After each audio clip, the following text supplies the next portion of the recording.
It was a dark and stormy night. No, actually, it wasn't. It was just a good night at home, chilling with the boys, Sam and Dave, your best friends, and the hosts of the podcast, Let's Commiserate. We welcome you back. I'm your host, Dave. I'm your other host, Sam, and happy to be here. Took a break for a few weeks. We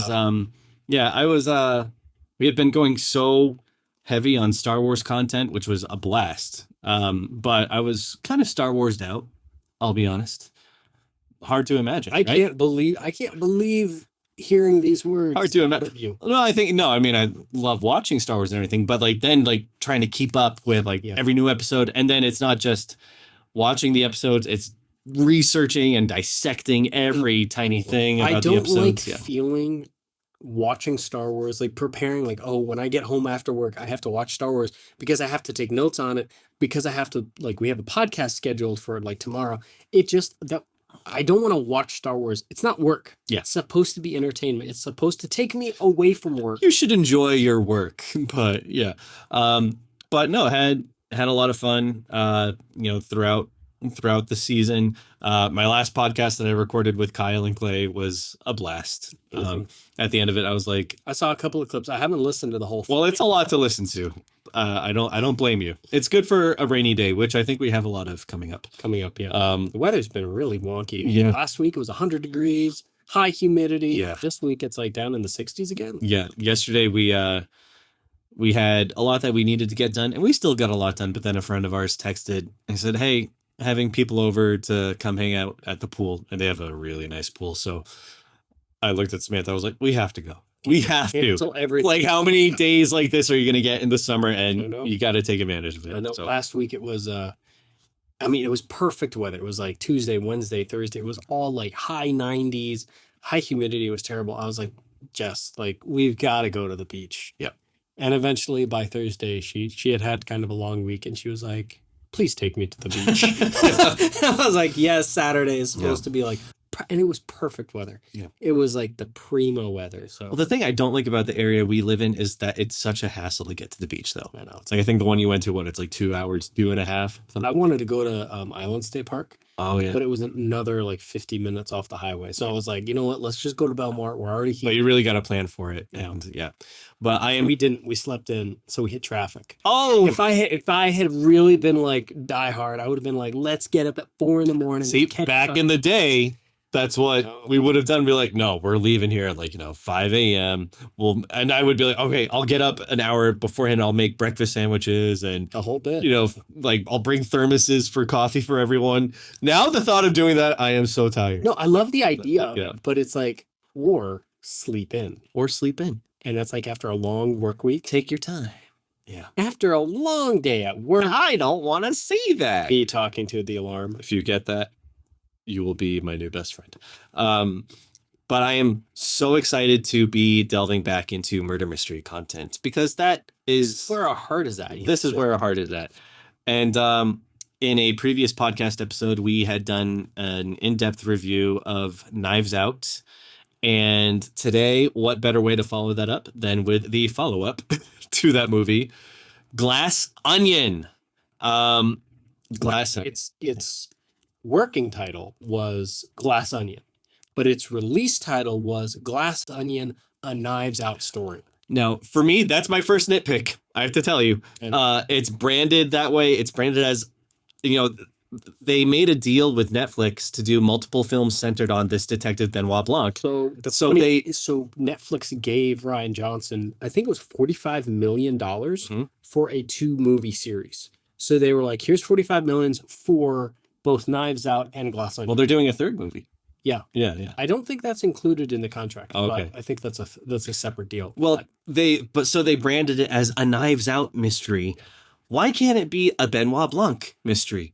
We think of so many other famous detectives. It's branded as Sherlock Holmes, Hercule Poirot, Miss Marple. Yeah. I think they knew okay, did they think oh, right, maybe his name's not so catchy, maybe it won't catch on. But so they just went this route of hey, remember that movie you loved, Knives Out? No. Yeah, this is like that movie. So you should watch this movie too. You got to remember, this is not a They did announce the third one. Yes. It's supposed to release this year. Wake Up Dead Man. Wake Up Dead Man. It looks problem interesting. Yeah. Like, and Ryan Johnson said he wanted the movies to be like standalone, because a lot of these mystery books are like, yeah, they have the overarching, they have like the main, protagonist, the main investigator and stuff, and it's consistent throughout. But you can read any book standalone, Right. and enjoy the mystery for that book alone. Mm-hmm. And Ryan Johnson was like, that's the way I want to make these movies. Well, he wanted because the thing is, Knives Out, because it was such a big success, Netflix big time wanted, because that's free marketing. Yes. From the creators that brought you Knives Out. It's an easy way to bring in viewers. And I was reading Ryan Johnson wasn't happy that they went that route. He felt the same way as we do, because they're doing the same thing for that next installment. It's called Wake Up Dead Man, a Knives Out mystery, which, the longer this goes on, the more confusing that's going to get. I just wish that they had the patience and trust in their audience to just build it up as a Benoit Blanc series, but I shouldn't be surprised. As the title, Wake Up Dead Man, that's it. Yeah. Or, I'm glad they didn't do like Wake Up Dead Man, a Knives Out and Glass Onion story. Is that going to be, that like should be, if they want to go there on. But anyway. A song by Fall Out Boy. Yeah. So yeah, our old buddy, Ryan Johnson, you know him, you love him, you hate him. He is back. And before we delve into, all the details and the plot synopsis, what were your overall thoughts revisiting this movie? Because we watched this together when it was first released. Oh, that's right. It was like we were in Maine. So this came out in 2022. Correct. And we were in Maine that winter. I think it was like the month that it came out. So we were like, hey, there's a new. So we watched it together. Yeah. Okay. So my initial thoughts. I remember the first time I saw this, I was disappointed. Because I was like, and even a couple of reviews I read, they were like, coming off of the heels of Knives Out, of course this movie's not, like, if you compare the two side by side, this one is ostensibly the worst of the two. Ooh, however, good word, yeah. Rewatching this movie, and again, kind of like taking notes on it, I was blown away at how well it was written. Like the same thing we did with Knives Out, like you go through like scene by scene and like quote by quote, and like everything that Ryan Johnson does on screen is intentional. And not from a cinematic perspective. I was watching a couple of other cinema breakdowns of Tarantino. And his, like, the way he tells a story from a cinematic perspective is just mind-blowing.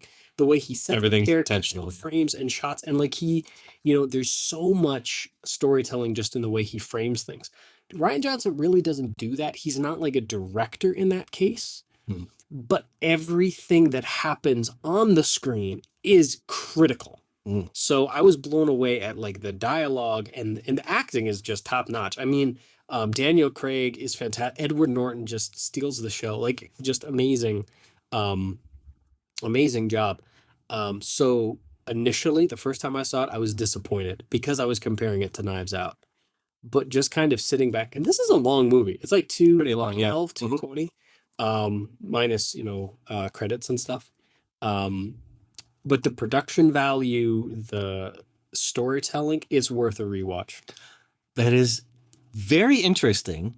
Why? Because I remember when we first watched it, you loved it. I loved it. I was like that, and I remember you saying like, no.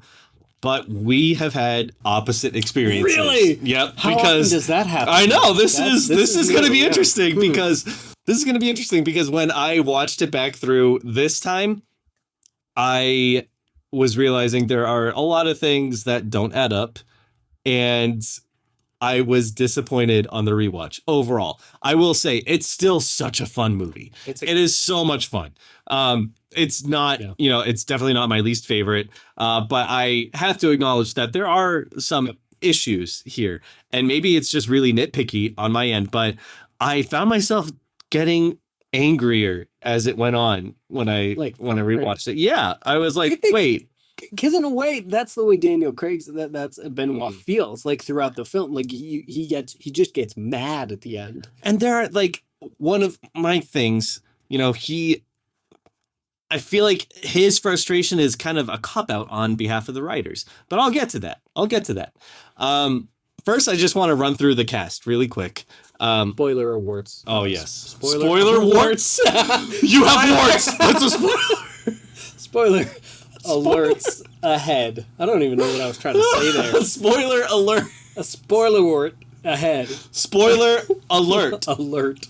Spoiler. Spoiler alert. Alert. Spoiler alert. That is hard to say. It is hard to say. Daniel Craig is back, and he slips right back into the role, and we are all used to his terrible accent by now. Oh, it's horrible. But we just kind of love it at this point. I was thinking it's kind of like Dick Van Dyke's really bad British accent in Mary Poppins. Like, everybody knew it was bad, but his performance makes up for it. You just love him. It's Dick Van Dyke. You love him. It's Daniel Craig. Daniel Craig is probably one of I would probably dare say, my favorite James Bond. Like, I know the series, like, I know everyone's like, Sean Connery, Daniel, what's his name? And I'm like, no. Pierce Brosnan. Pierce Brosnan. Timothy Dalton. Yeah. Timothy Dalton. He was man. But Daniel Craig, to me, is like the pinnacle.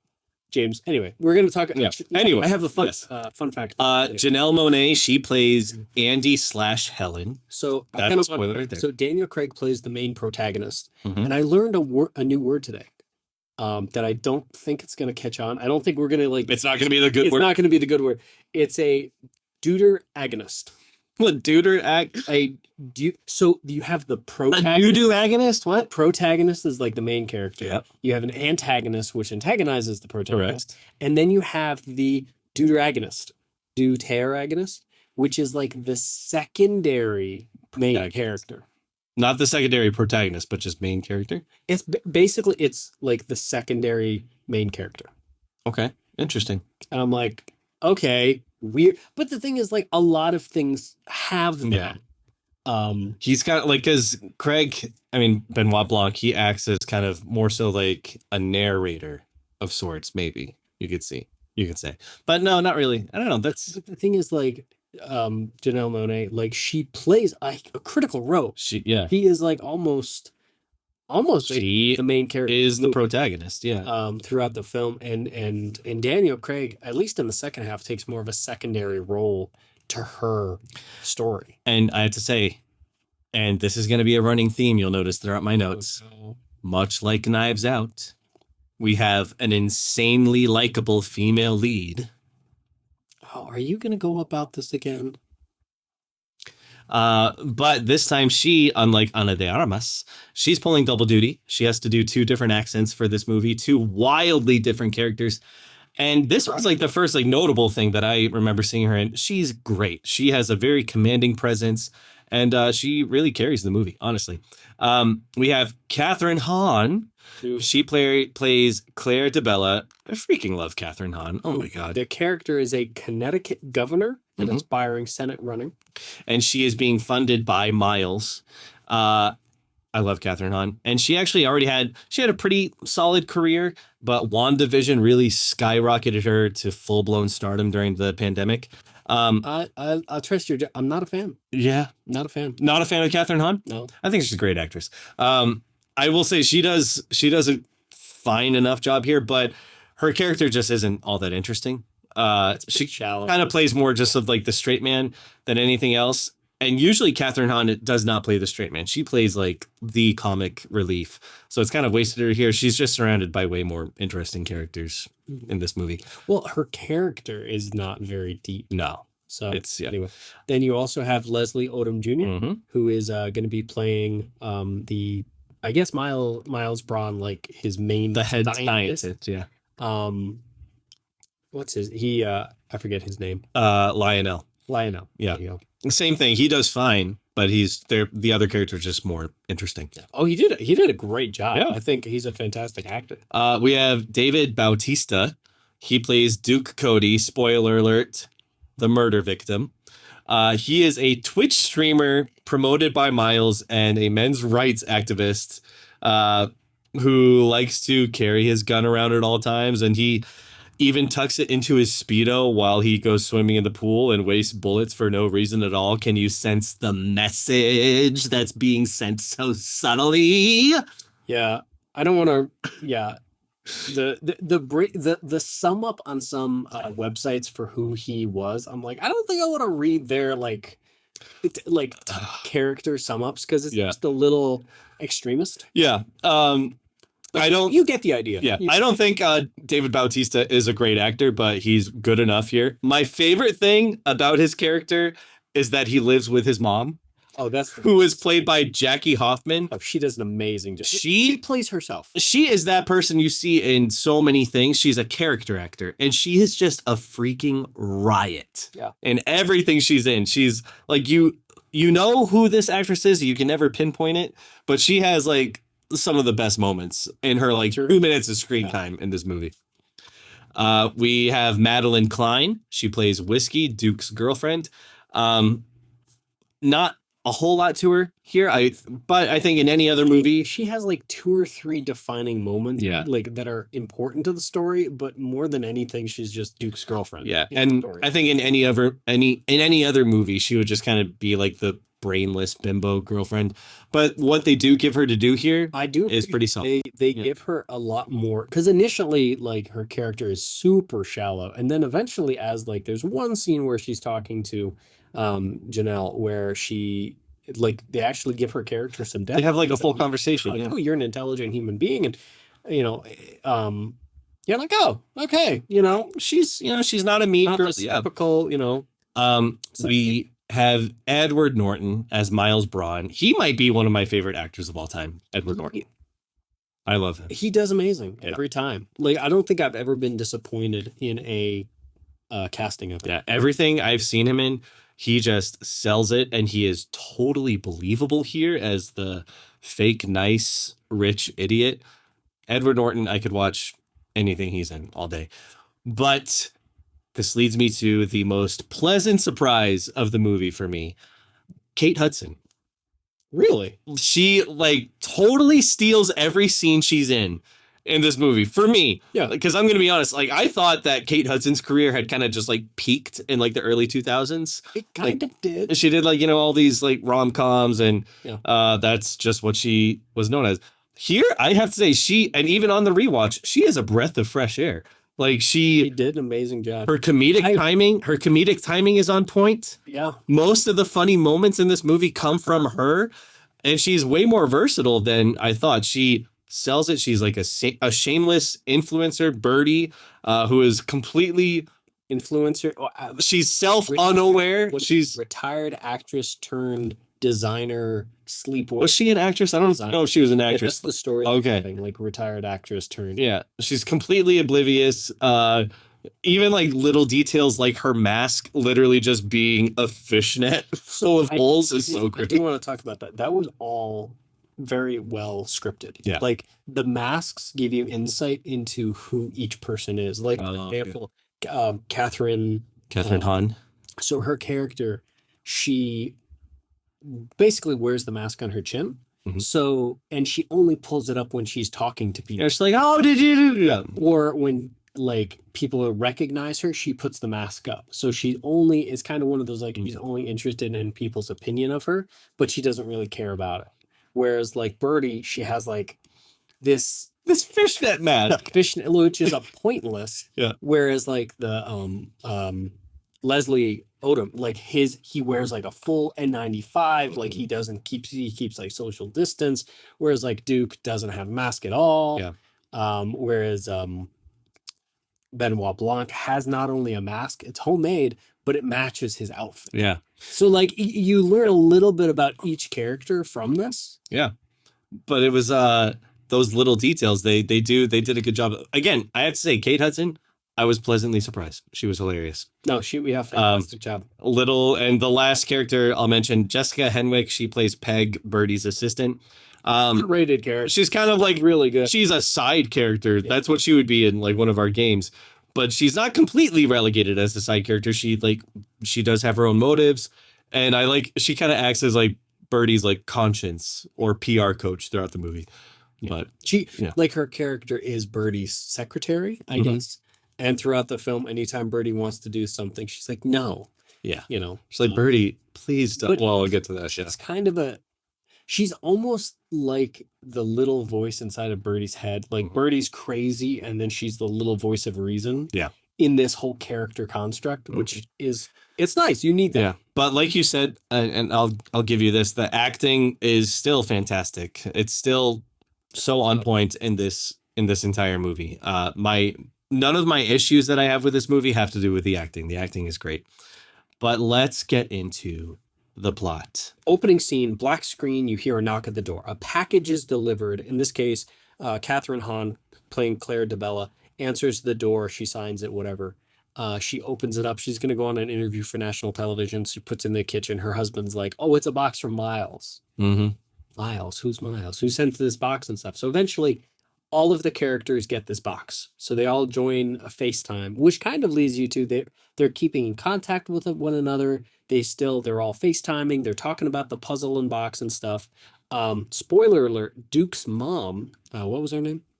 She doesn't have a name. Oh, okay. Oh, Jackie Hoffman, the actress, yeah. Answers basically all of them, which interestingly kind of gives you a hint at Miles. Anyway, we're going to talk about that a little. So there are so many pandemic callbacks here, which I remember when we first watched it, we loved because this was kind of like, let's get to the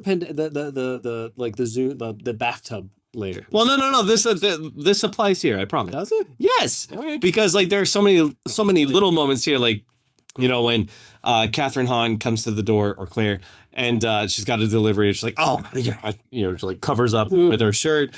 Birdie is having a party with 50 people, and they're like, Birdie, what are you doing? And she said, oh, they're in my pod. It's fine. How many times did we hear? Completely missed that. Or even the little things where they're like, oh, can we hug? How many times did we hear, can we hug? Or to say, what was that? Leslie's like, elbow. Yes, elbow. Yeah. Or and the things like, oh, let's play Among Us. Let's play Quiplash. Let's play Code Names. I would say all of those. Yeah, it's set in May 2020, so it takes us back. It took me a minute to they had a couple of those, like the Among Us, the Zoom, the Quiplash. Yep. I was like, why is that? I know that's funny, but I can't remember why. And then it was like, wait, pause, rewind, pandemic. Oh, that's right. 2020. So I remember at the time that we watched this, when we watched this, I remembered us feeling, oh, that is so... At the end of lockdown. That was right when the tail end of pandemic was starting. Because traveling again. But my thing is, I'm curious to see how this ages. Because for me personally, I don't want to speak for everyone. I'm at a point where I kind of like to just forget that the pandemic ever happened. Okay. I don't know about you, but those. No, but no. Listen, when I'm with my friends and we talk about oh yeah, remember when we had to do this? Whenever you mention anything from the pandemic, the room just kind of goes silent. We're like, oh, we all just kind of want to oh, can we not talk about that? We all still kind of have PTSD from the pandemic, so we don't want to relive that. Even hearing Quiplash and Codenames, I'm like, ugh, please don't make me think about those 2 wasted years of my life. I think it's going to, because within 10 years, you're going to have another generation of kids that didn't grow up on Zoom. You're going to have to explain that. They're not going to know. Well, I have a lot more sympathy for my mom now when we watch a movie and she's like, oh, did you hear the name? That's funny because he was a politician in the 80s or in the 70s. And you're like, Ma, I don't know and I don't care. That's a joke that went over my head. In the same way, Benoit Blanc being in his bathtub, being on FaceTime with. Also, we got to talk about those cameras. We're gonna get there, but what I want to know is did you get that same feeling? Think about or do you have that same experience? Because when we talk about the pandemic, I'm like, ugh, let's not talk about that. Let's not. I don't want to talk about it. And I think that no, honestly, when they started making those tropes and those jokes, I was confused because I was like, what are they referencing? What are they talking about? And then it was like, okay. And then eventually, with the whole mask thing and the Zoom, honestly, it was Zoom that got me. Yeah. I was like, oh, that's right. That's right. All of this is happening mid-pandemic. And I think, and at the time, it was gold. I remember when we watched it that well, we were rollicking. I was so impressed that he was able to integrate these things so quickly and seamlessly. Because we're because the production on this was probably 2020, 21. And he said, Ryan Johnson, I was reading an interview with him where he said, I wrote this during pandemic and all I wanted to do was go to a beautiful island. And so that's where he said it. And nailed it. And, I will say, I think the first solid 10 minutes of this movie are devoted to each person solving this puzzle box. It's a long introduction. I will say it goes on way too long. It gives them the introduction for me. It just goes on way too long, but it does do a good job of establishing the main characters at the point where you're like, all right, this is starting to get tired. they cut to a quick montage. Puzzle, Yeah. puzzle, and they finish up. I do like that it ends with we cut to Andy receiving her puzzle box and just I love smashing it to get to the invitation. All right. So Yeah. Andy is wearing a hair Yes. I A towel all around her. all Yeah. around her head, so you only see her face. Yeah. And then she just attacks the box with a hammer. Yeah. And she just so she gets the letter. she smashes through it. Now there's some symbolism there that we will get to later, because if you get it, you get it. And We're gonna talk about it later. but let's and I do like how it just establishes their personalities. Birdie, when she's like, it's tic-tac-toe, I know this. And you're like, yeah, but it's already solved. Now, Are you making fun of me? yeah, I will say, there is a continuity error here. Editing wise, I have so many thoughts about this as a film editor, okay? But why is Catherine Hahn's shot flipped, mirrored when it cuts to her saying it's already solved, Birdie? I can't be the only one who noticed this. I have more thoughts on the editing later. Don't do that like I'm out of my mind, okay? You're out of your mind. But okay, the Zoom call. They're Benoit Blanc. He's I want to talk about Yo-Yo Ma. my next note is about Yo-Yo Ma. Okay. I was gonna say there are a ton of cameos in this movie. For instance, Yo-Yo Ma. Yo-Yo Ma, who is apparently part of Birdie's pod. Yeah. And he solves the clue of the music being late. So they open, and thus ends the introduction. Yeah, we cut to Benoit Blanc playing Among Us, which is already that alone is just such a funny, and he is losing miserably. Yeah. Which, if you want to talk about symbolism, he can't play a simple investigative murder mystery right at all. But he's on FaceTime with Natasha Lyonne, Kareem Abdul-Jabbar, Angelina Lansbury, and Angela Lansbury, and Stephen Sondheim. Such disrespect. Angela Lansbury starred in Murder, She Wrote. Her Zoom profile said Angie. Oh, so this was Angela and Stephen's last film debut. Yeah. So before they passed. Only thing I noted about the scene, Kareem Abdul-Jabbar is very clearly just reading his lines off a teleprompter while being filmed on Zoom. Which is fine. Go back and watch that scene and you won't be able to unsee it. But so he gets called, he gets this invitation. Everybody, because the puzzle box reveals this invitation, come solve my murder in Greece. So everybody, including Benoit Blanc, arrives in Greece. They receive apparently the first ever COVID vaccine, which I guess it's just a cute little plot device to make it so they don't have to wear masks and stay 6 feet apart this whole movie. But a lot of the reviews I read were like, yeah, he gives them this like COVID vaccine, which later on, the more you learn about Miles, may or may not have actually worked. Right. And I was like, you know what? That's a fair point. Actually, I think like a nice epilogue to this movie would have been everyone going home and testing positive for COVID. Now that would have been fun. That would have been great. And we're going to talk about the ending to the movie a little later, but at the end, probably. So you have this again. The introduction kind of continues with Duke rolls up on a motorcycle with his girl, introducing her as Whiskey. They hint at the disruptors. The disruptors have assembled. Oh yeah, what's a disruptor? Okay, love all the references. The mask wearing, the social distancing was hilarious. Eventually, a boat shows up, and this was Ethan Hawke. Yeah.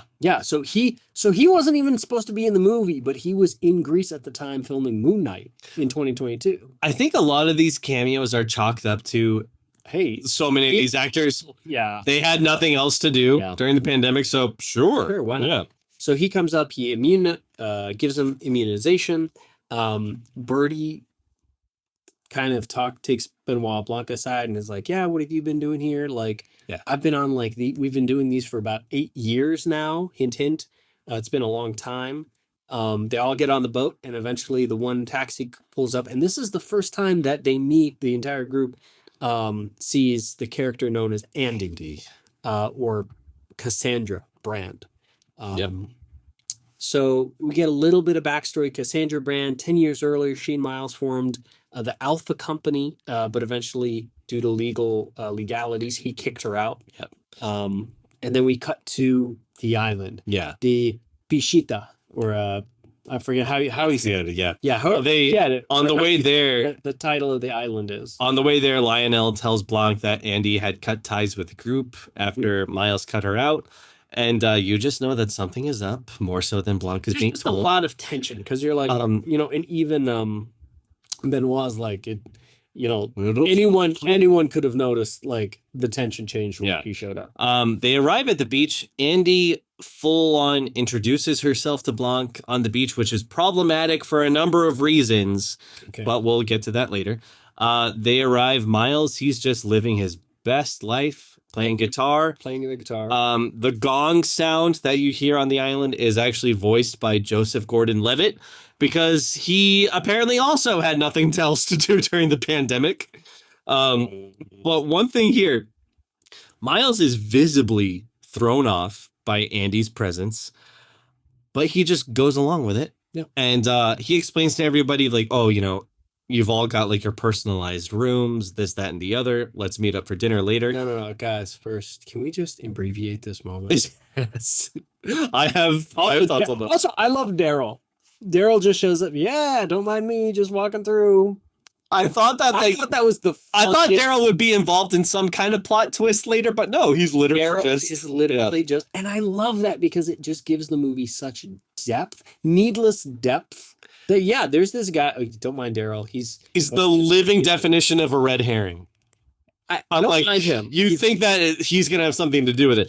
So we are off. Yeah, and so everybody goes to their rooms. Miles asks to meet with Benoit Blanc, and he asks, "What are you doing here? I didn't invite you." And Blanc's like, "But I received those boxes. What happened?" And Miles is like, someone must have, somebody here must have repackaged their box and given it to you to bring you here. Now, at which point they don't like Miles is just like, dude, that's awesome. You're here. Why don't you just stay? We're going to do a murder mystery party. You can maybe even try to solve it, Well, so my problem here is Miles ends up being very chill and totally okay with the fact that a world-renowned detective has just crashed his private island, and he just goes with it. He's like, sure, I've got nothing to hide. You can stay. Which is, if you like throughout the movie, that is completely in character for him. But does it make sense? Because Miles is like, sure, I have no problem with you here. I mean, it's not like I've got any huge secrets I'm hiding that a world-renowned detective might be able to uncover. So sure, make yourself at home. This guy thought he got away with it. This guy legitimately thought, Andy showing up would also have been a... Miles, logically, I feel like any human, no matter how stupid you are, I give you that, would have been like, what do you know? What do you? Yeah. What do you hear? We're told. I think Andy would have been the bigger.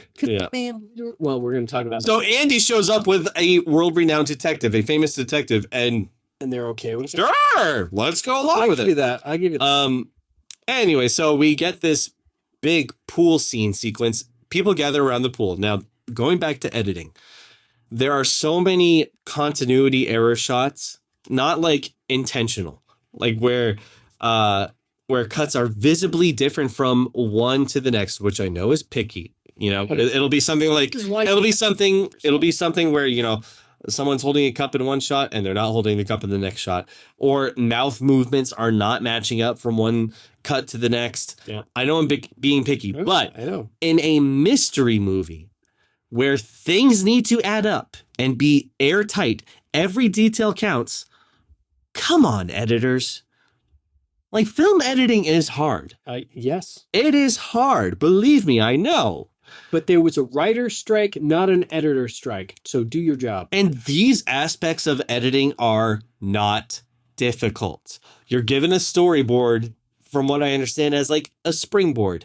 You can add in, a fill-in shot, something to cover up an edit, but it goes B-roll. My point is this property is now owned by Netflix, and Netflix, I don't know if you're aware, Netflix original films, which this quantifies that, they are notoriously poorly edited.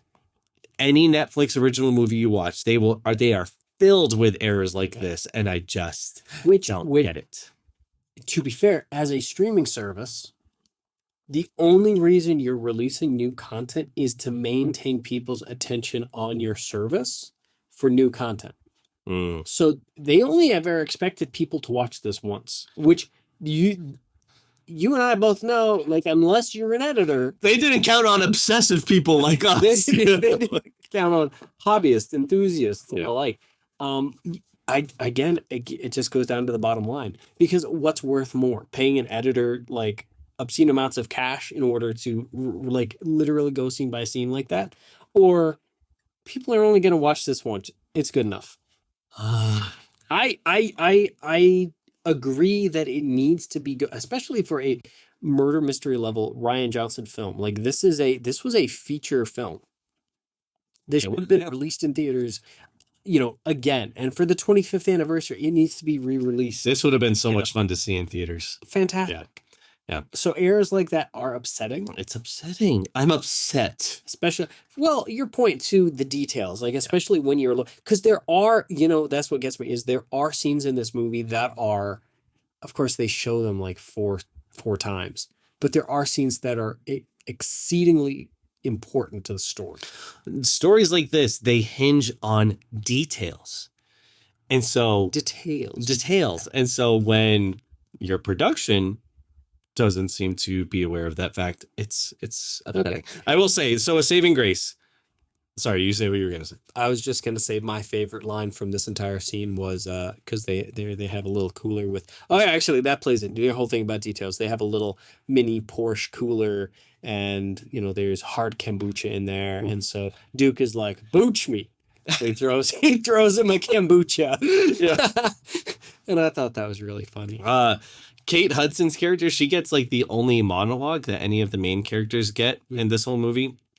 She does a great job with it. Oh, yeah. There is a hidden detail in this monologue, which they actually did a pretty good job editing. I'll get to that later. But it leads to everybody kind of gathers around. Miles gives a whole monologue of his own about what true disruption is. Now I have break to things up, break the norm. Everyone gets excited. The infraction point. Keep going. Break more, break bigger, break badder. The thing no one wants you to break, because people don't want you to. Even a partner, no one wants you to break. It was like a very great speech for an 8th grader. Like, anyway, we're gonna Now I have to admit something.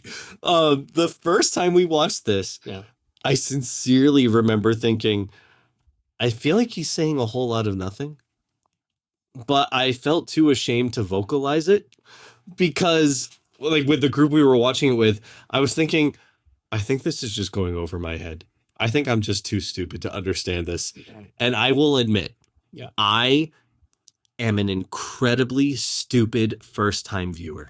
Anytime I watch a movie, I fall for just about every trick. Yep.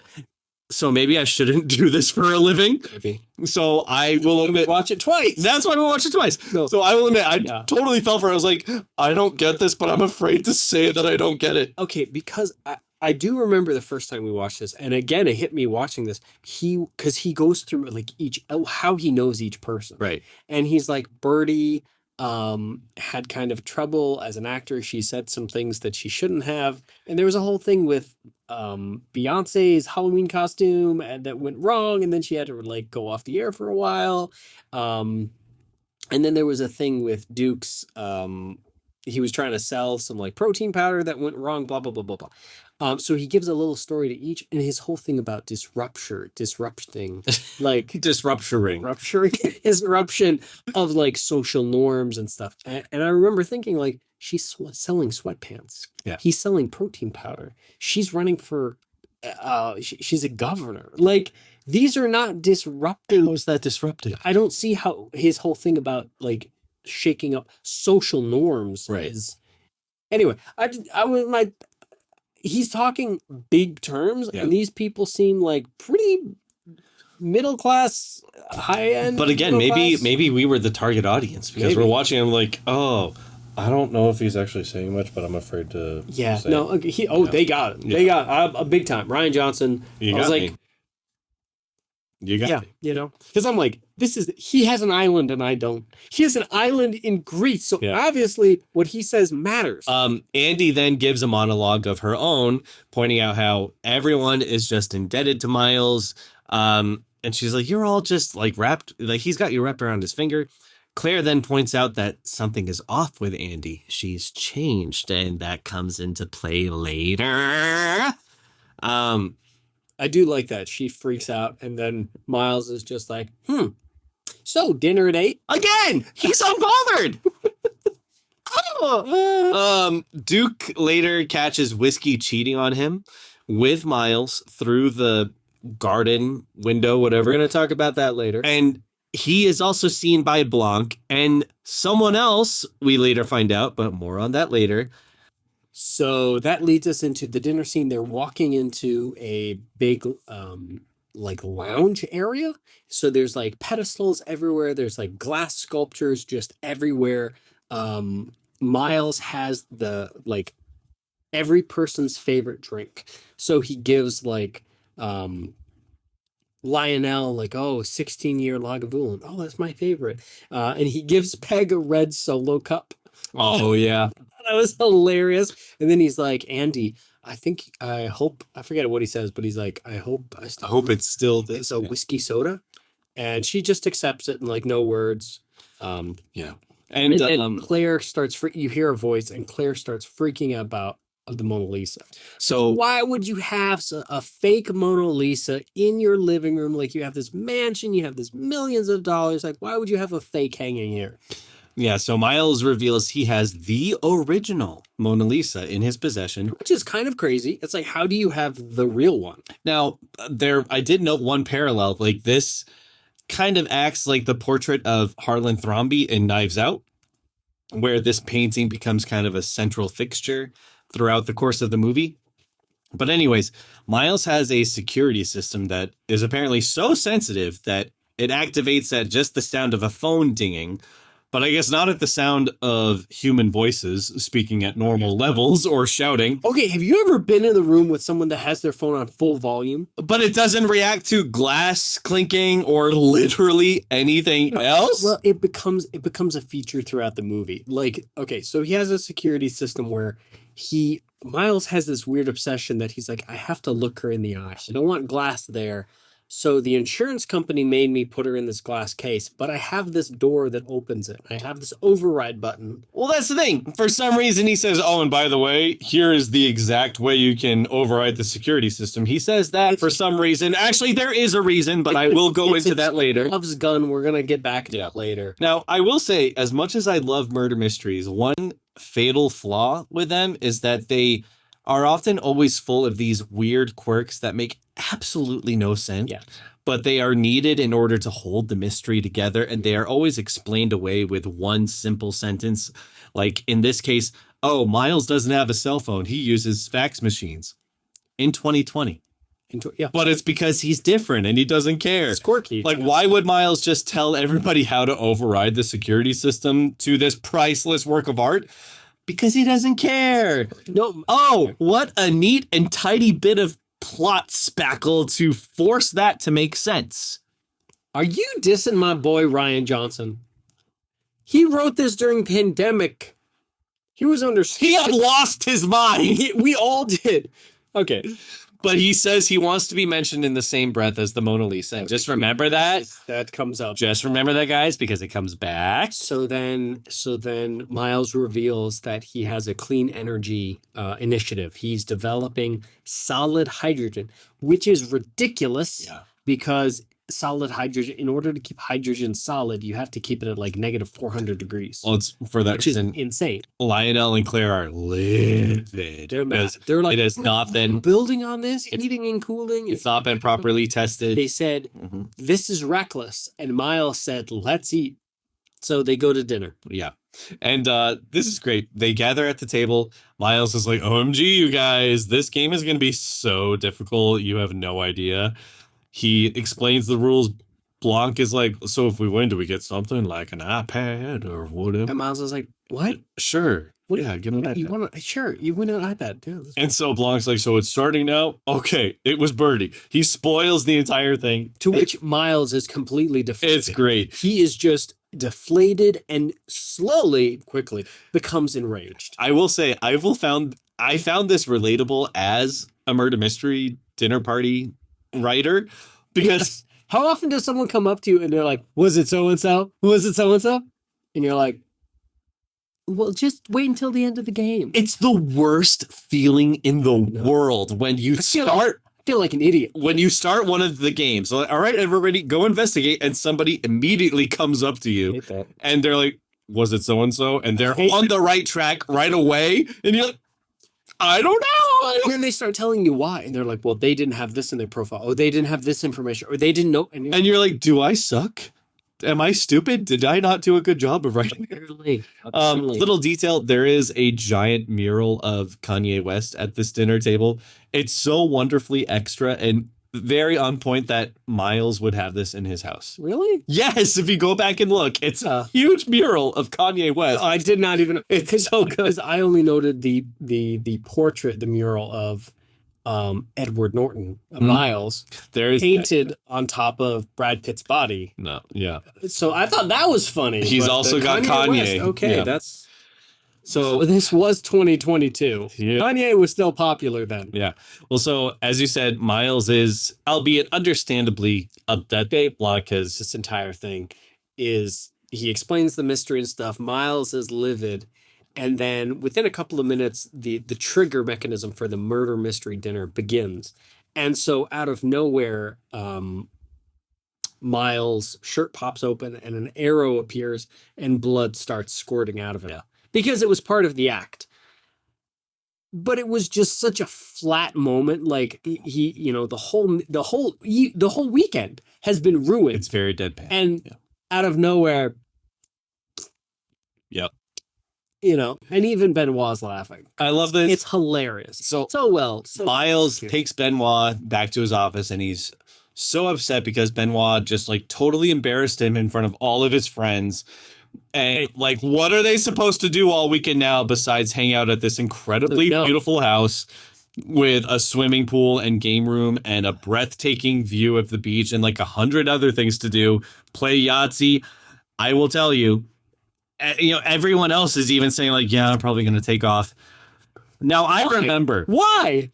I remember May 2020. As much as I don't want to, I remember May 2020 being stuck at home and just wishing for something to happen. You got to remember, they filmed this probably during 2020, 2021. Probably, yeah.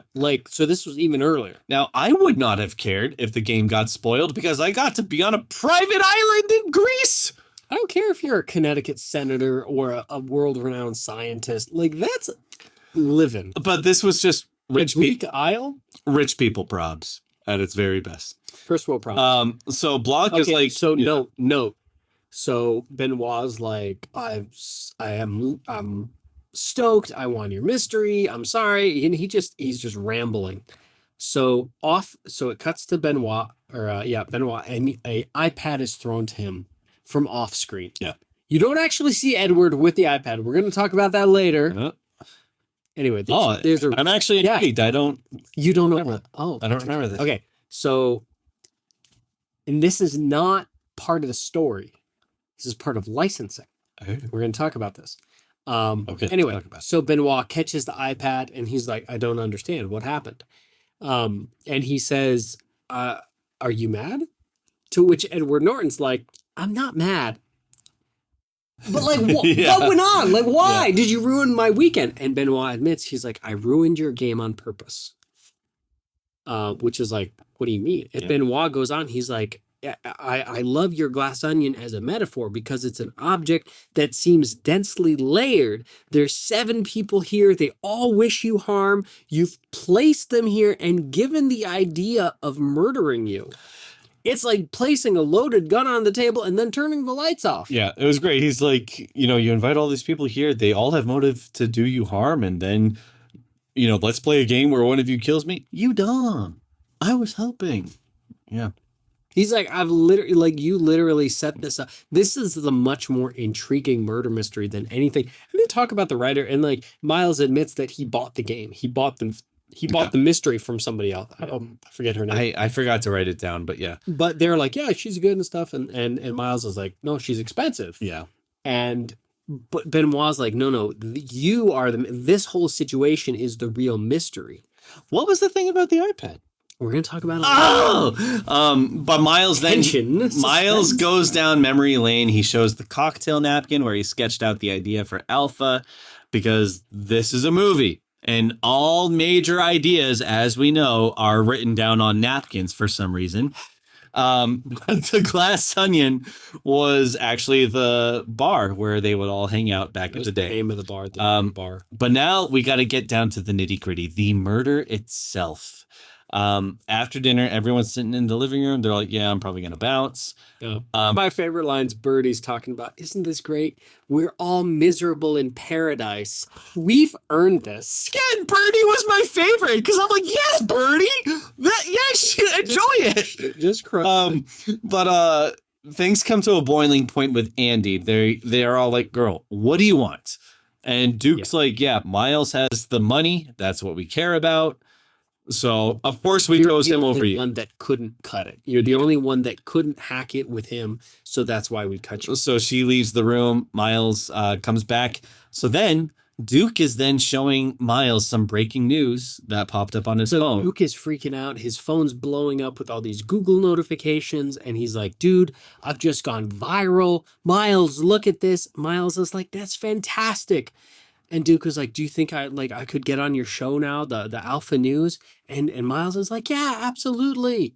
This is a reason to celebrate. Like, things are going to change. And things are going to change. This changes everything. Well, we then see, so they hug it. They bro hug it.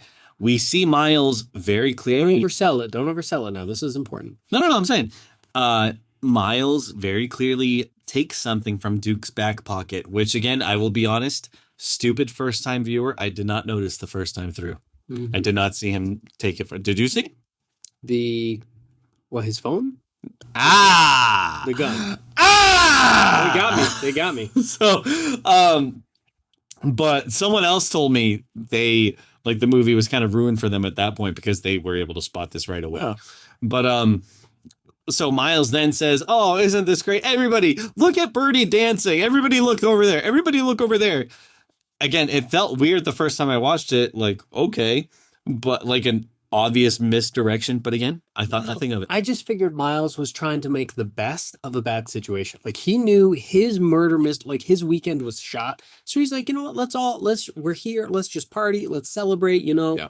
Birdie, do some dancing and stuff. And then while that's all happening, Duke drops dead.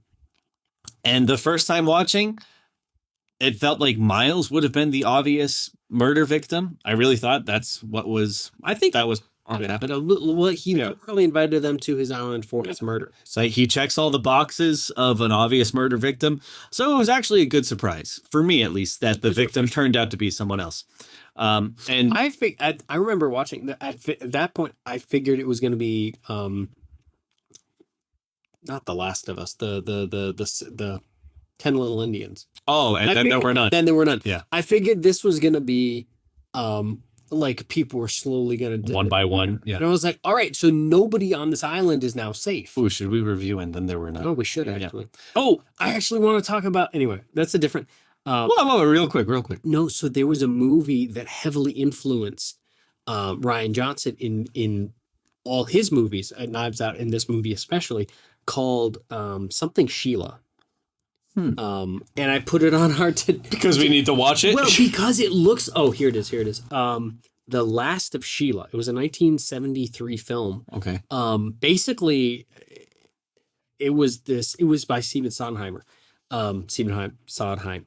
And it's just this like hit and run accident that like it gets. Yeah, I want to see it. Should we do that as an next TikTok live? Like I'm really a live watch party? Live watch party? That would be fun, actually. That would be epic. So anyway, Duke drops dead, and this is when it turns into a true closed door whodunit because the boat can't arrive until morning for a very convenient reason that the dock is only set to low tide height.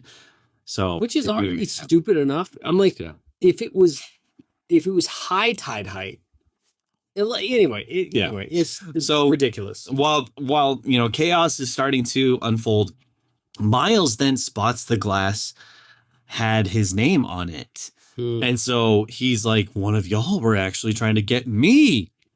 I remember feeling like he was trying to misdirect or frame someone. It felt a little forced. But again, I was too afraid to vocalize it because I just didn't have anything to base it off of other than a gut feeling. He tells us, Duke took my glass. Duke took my glass. So which means somebody was trying to kill me. Now, after he says that, we see the same shot as we saw earlier where Miles is giving Duke his glass. Only in this shot, they show us, this is important. Are you listening? So I'm looking at the scene where Edward Norton pulls something out of Duke's pocket. It happens. Oh! See? Oh! You didn't see that? I see it now! I see. You're right. Yes! You're right. How did I miss that? How did I? Wow. Wow. Okay, apparently it works. I stand corrected. Apparently it works. I did not. Apparently, I'm an idiot. I am a bona fide. Little Do you see his hand there? It's very obvious. That is, Now, I okay, cannot see go that. to the part. I think you need to rewind a little bit where he gives Duke his glass. No. That now, because I remember the first time we watched that, I was like, that wasn't the scene. Yeah, That wasn't the scene. yes, And so they actually have two different takes. yes. So They play both of them twice. yes, and so my point being, he replays that moment. There you go. Duke took my glass. Yeah. And So he walks over to the table. yes, you got to fast forward. Yeah. Okay. Yep. So he hands it, and So in that first shot, he directly gives Duke his glass. Yes. But then, no more than like 2 minutes later, when he's telling his side of the story, he says his name is on the glass, and he's like, "That's my glass." he says Duke took my glass, and then it shows a different shot. There's a flashback sequence It shows a different shot where Miles puts his glass down on the table right next to Duke's. instead of handing it to Duke directly, and then Duke takes the glass that's on the Duke, table. who's looking at Birdie, reaches down and grabs not his glass, Now, but Miles. this is the first instance. This is my primary issue with this movie. Okay. This is the first instance of this movie outright lying to us. I give it that. There are things, little details that you could be able to pick up on in scenes, but then when the movie tells you, oh no, this happened, and then makes you feel like an idiot for believing what the movie tells you. That was actually my biggest issue with Criminal Minds. Well, okay, I had a lot of issues with Criminal Minds, but that was because they would propose a theory and then they would show it. Mm-hmm. Like it happened. Like, hey, what if he, killed her in the kitchen, and then it shows the scene of the guy, the suspect killing the woman in the kitchen. And you're like, yeah, but that wouldn't work because of this. And then they show that sequence, and I'm like, I don't want to. That's not real life. I wouldn't see the scenes and stuff. Yes. Because now I'm like, okay, must be. I'm like, what am I supposed to believe? You're showing me. It just left you as a viewer so confused. Like, I'm believing what you are showing me. Well, and to your point, you are like a murder mystery like this. You are showing critical details, and so if you show me something, I'm going to believe that that's true. Yeah. But my issue with this movie is it does that. It's like, oh no, this is what happened. And then later on it's like, haha, stupid.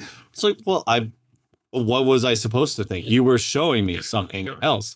So anyway, gone. Now while it could be pretty obvious That was a very therapeutic venting session. Thank you. Very well. Thank you. I enjoyed Thank you this. for being here. I like what we do. Now, while it's pretty obvious to point the finger at Miles at this point, even if you figure it out, the thing that does keep it intriguing is they ask, wait, where is Andy? Or even, oh yeah, a whole lot of mystery. Where is Whiskey? Where's Whiskey? Yeah. And so that's what kind of keeps the momentum going for me. Because additionally, so they realize, okay, so Duke is on the ground. He's gone. He's passed. So he's sitting there. They're like, where? They hear the phone dinging continually with the Google alerts, and they're like, where is Duke's phone? Right. They're like, it was here a second ago. wait a second, where's Duke's gun? Yeah. Oh, Wait a second, Duke always had where's his gun. Whiskey? Yeah. Where's Andy? Yeah. Okay, so now you have two people that are not in the room, and there's a missing firearm. So this leads to our next major sequence. And like a lot of genius murder mysteries, we have a power outage sequence. My favorite. Okay, we can't. Our first murder mystery we wrote had a power outage. No. As the pinnacle, the catalyst for everything. I loved how this one was mapped out here because Miles was like, wait, this was actually scheduled to be part of the game I planned where the lights were going to go out at this exact moment. You don't know if he was scared or not. Right. Like legitimately, because the power's out, somebody could just bash him over the head and stuff. So he corners Benoit and he's like, you help me, save me. And Benoit's like, eventually slaps him. He's like, why? And he's like, at a certain, like after the dinner, like I was supposed to be dead. I thought it would be funny if the power went out. And then at that point, like the power for the whole island cuts out. And so he's like 20 minutes. Yeah, he said no. And then the power was going to cut out. So it was built into the game. And I thought, well, I guess that's a better explanation than the strength of the wind. If you know, you know. I'll give you that. But Whiskey says she saw Andy destroying their bedroom. But I have to admit, this whole sequence I really enjoyed. I'm a sucker for a good power outage sequence. There are some really well done shots. You feel the tension. I loved how everything was framed here. But maybe I'm wrong. Maybe it was kind of cheesy. I personally enjoyed it. Well, I think you skipped over that. Whiskey runs back into the room with a spear gun, claiming that Andy killed Duke. Everyone's panicking. They all run away. Miles runs away. Now, Benoit finds that there's knives missing in the kitchen. Everyone's running around confused. Where are the lights? We see a gun in the dark. Eventually, we see Benoit and Andy run into each other. And Benoit says, it's all in plain sight. I only need one more piece of information that only you can get. At which point, the gun is fired and Andy drops to the ground. One blink and you miss it detail here. He does call her Helen at that point. He does. Yeah. Okay, so at this point, I would like to say this kind of ends. So, well, I have one thing to say. Continue. But like you said, Andy is shot. We only see gloves holding this gun. Just a glove. But I love this shot. After Andy is shot, this next shot of the singular shot. So it handed around over Andy to Benoit. Yeah, it shows. I don't even know how they got this. So they're standing up this like huge staircase that goes up to the glass onion, and there's like all these entry points, like like balconies almost. There's like 3 or 4 balconies like built into the hillside, like surrounding this area. So it pans across Benoit, like from the left to the right, which is like the typical cinematic style. And it shows like each character, and each balcony has their own spotlight. So each character has their own spotlight. Every character is showing up to the scene of the crime. So in your head, you're already thinking, who done it? Which one of them was it? It's so deliciously murder mystery. And it almost felt like the opener to a movie. Yeah, it was the gunshot and then the pan. Like, this is the start. It's my favorite shot of the whole movie. Pull it up. You have. I have the movie right here. That's fine. We're doing this. Just really quick. Oh yeah. So it's back a little ways. Yeah. Yeah. So they're all showing up a little back. Okay. Yeah. Right here. Right. Yeah. Because this is the gun. And for some reason we keep cutting back. Is crying. Benoit is emotional over it. We will get to that later. Is he? We keep cutting back to the Mona Lisa at different points, but it's this shot. Benoit is distraught. I'm sorry. This whole sequence, like, I knew what happened, but watching this sequence again, I was completely sold. Actually, there is a reason we cut back to the Mona Lisa. But yeah, Benoit Blanc turns around. Birdie shows up with a knife in her hands. Everybody kind of shows up with something that leads them to be suspicious. Like a game of Clue. Everyone shows up with a weapon. Good. I will say, as many issues as I have with this movie, I love that shot. going back to your thing about cinematic or continuity errors, I think it's ridiculous because There's a big issue. get into it. No, I agree with you. I agree with you. There's a big issue. Yeah. Coming back to this. But so now this is where this is like a hard stop. yes. I'm gonna call it the first act. I was just gonna say that. Get out of my head. I was gonna say this is where we're like, all right, come back. You know, we're gonna take a 15-minute intermission. Come back for Act 2. And the funny little borders come up, and like some soft music plays, and now we begin the second act. And this is where we get like our movie within the movie. Kind of similar to Knives Out, where what we thought happened didn't really happen. So Andy. And typically in Rian Johnson's way, he tells a story and then he kind of backtracks, not the full length, but in this case, he goes back pretty much to the beginning. Basically. And he retells the story, but from a completely different perspective. So Andy goes to see Blanc. That's the knock at the door we hear at the beginning. After receiving her box, but turns out it's not Andy, but Helen, her identical twin. So Helen Brand walks in and says, "Hi, my name is Helen Brand. I'm a teacher from Alabama. I heard you're the world's best investigator." I remember when because again, we watched this together when it first came out, when it was like, oh, I'm her twin sister. We just looked at each other. Like, yeah. Because we used the twin twist for one of our mysteries. I want to say which one. It is a typical standard. I mean, it is a go-to murder mystery trope. Yeah. Tried and true. So to have Rian Johnson kind of pull this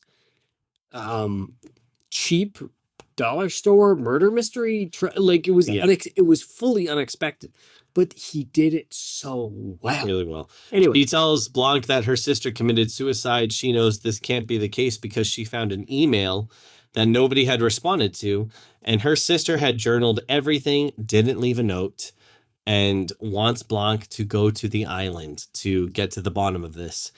And Blanc's like, no, you're going to come with me. You're going to disguise yourself as your sister. Now, somehow Blanc has pulled with the press to keep this from leaking. I don't know how that works. How convenient. But they keep her death for 24 hours or 48 hours. A few days, I feel like. Because again, like most things in this movie, which is my main issue, it hinges on convenience. And it is, there's a lot of those. Yeah. We're going to talk about those later. Yeah. But I do, so fun facts here. So in that conversation, they go out to their patio and they're talking fully social distanced. And she's giving her full family history. They don't have any extended family that's alive. They don't have any cousins or brothers or parents or anything. It's just the two of them. So there's no one to tell about this murder and stuff. Then Benoit's like, how are we supposed to do this? What, it's too crazy. What if you came with me? She's like, no, that's not possible. He's like, no, your sister, you have the accent and everything and stuff. But eventually he kind of comes up to this. He's like, look, I get evidence, but that's where my justice ends. I'm not Batman. I give it to the courts. I give it to the police and stuff. Fun fact, in the Spanish dub of this film, Blanc's line about him not being Batman is actually him claiming that he's not James Bond. Oh, because he is James Bond. So every other movie, like French, German, Portuguese, all those, they kind of directly translated Batman. I see. Whereas in Spanish, they were like, I'm not James Bond, which is just a funny little. That's good. They chose that. Good one. But I thought it was surprising they chose Batman. Yeah. But Batman does have kind of a history of taking the law into his own hands. So we then flash back to the days of the disruptors hanging out at the Glass Onion. I appreciated Helen saying, what a stupid, name of this group. Helen's hilarious. I like Helen. Helen is the best. The makeup is hilariously and probably intentionally bad to make them look younger. I think especially for our generation who grew up watching these actors at the time where this flashback is supposed to be taking place and knowing they've all gotten the Hollywood treatment, plenty of Botox, and look absolutely nothing like this was enjoyable to watch. It was entertaining. Oh, I just love like Miles' hair, Helen, what's her name? Catherine Hahn? She actually like a couple of scenes. You're like, oh, I could do that. Listen, if you go back to even like Samantha and I, we watched How to Lose a Guy in 10 Days Good movie. recently. And Are we going to review that next? No, but Catherine Hahn is in that movie around the time that this flashback is supposed to be taking place. Right. She looks like a completely different person. But anyway, it's still fun. The years have been many, and the miles, many more. But in this flashback, you see that Andy was the real leader of the pack. She was the one who wrote down the idea for Alpha on a napkin. I love how they're beginning to build this theory that, and I love the way they did it because they didn't like just come out. And this is the way Rian Johnson, like he builds to the conclusion. He builds to the ending. The last like 5 minutes of the movie are the most important to him. That's true. So they don't hint at it, but they're just kind of like, hey, Miles really is not a genius. He's a con man. Yeah. And Andy he realizes Yes, yeah. potential in other people, and he knows how to leverage it. Andy's the real genius. Yes. And so she's the one who wrote the idea on the napkin. They go in on it together, but when Miles wants to give the company resources to clear, Andy is not on board. Miles then cuts her out of the company. She sues over intellectual property ownership because of the napkin, Which like legally is not a thing. It's so stupid. I'm sorry. It's so stupid. Like what's the plan? Like Clear. business Yeah. plans or company mottos? Like their, no, that's their mission statement or that is legally biased. But anyway, And the others in the group disruptors, they all sell her out. this is the one point that I will give to you about like story, like not continuity, but story. Or storytelling, honestly.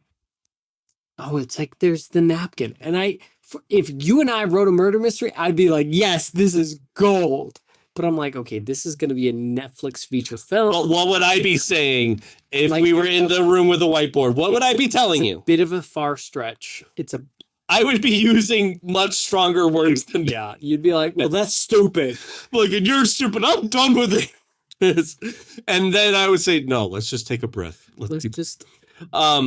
So then Andy finds the original napkin that contained, the original words. And this is, I think, after the trial took place. Yeah. She This is sends months later. So there was a whole trial. They cut her out of the company. She couldn't find the napkin to prove her intellectual property over the company.